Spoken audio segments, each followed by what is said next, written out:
a lot of comparisons are always made between the Isle of Man and the Channel Islands. Now, we've had players like Dan Hattersley, who's been away, played for numerous non-league clubs, and he's come back. Adam Long, Jack Kamada, Sid Batty, all those young players who are currently away trying to make their way in the game. But others will look from the outside looking in and say, Guernsey's another island which has similar problems of getting players across to the UK for training camps, etc. Yet they've produced Matt Letitia, Graham Lasso. Why has the Isle of Man never produced anybody who has had such a big mark on the English game?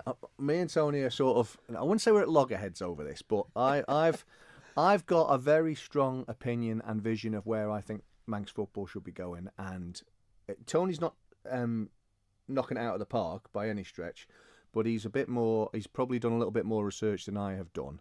Now, we've been down this CONIFA route, and we've been down UEFA and all the rest of it, and I think they're dead ducks. I do think we should be seriously looking into, with the will of the political system here, and private investment and the FA, we should be looking at entering a team into the league structure, the UK league structure, because I think the first word that always comes to my mind is aspiration, and that is for kids. Can they be exposed to the very best football or level of football that they can play at? To do that, we need to sell the economic benefit of, first of all, to the government, because you're going to need their assistance. Support. That's the thing. We've got a facility there that is the envy of many a football association in the bowl. We could still play league football here. We could still have leagues in place, but we could have one team where the best players from the island could play every other week off island, as the rugby clubs do, as hockey teams do. But it needs, around the table, it needs people to get their heads together and look at a case study, do the sums, make it happen, because otherwise we are in decline as a game. We are in decline. We can't, dress it up any other way. There are teams pulling out of the league. We need something to focus ourselves on. And I see us entering a league structure or a team.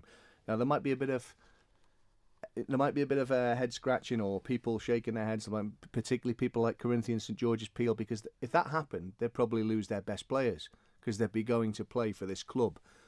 But what it would mean is those kids that are coming through the game, the junior, they could look at that team every other week down the bowl, watching them play against whoever it may be, Altrincham, Southport, whoever it may be, and say, I want to be playing for that team. I want to be going away on the plane every 2 weeks. I want to be exposed to the best coaches or people watching me. And I'm telling you, we would get 500 people minimum down the bowl watching that team if they were in the league structure.